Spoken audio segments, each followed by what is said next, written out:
అందరికీ నమస్కారం అండి. సామాజిక మార్పు కోసం నేను యూట్యూబ్ ఛానల్కి స్వాగతం అండి.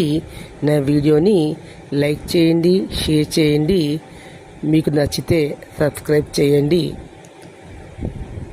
ఇక్కడ బౌద్ధ ధర్మం గురించి ఈరోజు మనం మాట్లాడుకుందాం.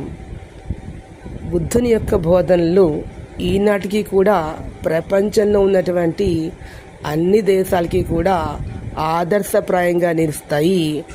బౌద్ధ భగవానుడు చెప్పినటువంటి త్రిరత్నాలు అలాగే అష్టాంగ మార్గాలు కూడా ప్రపంచంలో ఉన్నటువంటి మానవాళి అందరికీ కూడా జీవన మార్గాన్ని ప్రబోధిస్తాయి.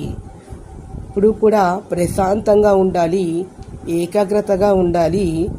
మనం ఒక విషయాన్ని సిద్ధి పొందాలి అంటే 41 రోజులు మనం ఒక పనిని చేసినట్లయితే ఖచ్చితంగా మనం అది విజయం సాధిస్తాం. కాబట్టి ఒక స్థలంలో కూర్చొని ఏకాగ్రతగా 41 రోజులు మనం ఒక విషయం మీద సాధన చేస్తున్నది తప్పకుండా మనకి ఫలితం అనేది సిద్ధిస్తుంది అని బౌద్ధ ధర్మం చెప్తోంది. బుద్ధ భగవాను ఆసియా దేశపు వెలుగుగా అంటారు. బుద్ధ భగవానుడు ఒకప్పుడు అఖండ భారతదేశంలో ఉన్న ప్రాంతంలోనే లుంబిని వనంలో జన్మించినటువంటి వారు. ప్రపంచానంతటికీ కూడా శాంతి అనేది భారతదేశమే తెలియజెప్పింది. ఏకాగ్రత, ధ్యానము, సిద్ధి పొందడం అన్నీ కూడా భారతదేశం నుండి అందరి దేశాలు నేర్చుకుంటారు.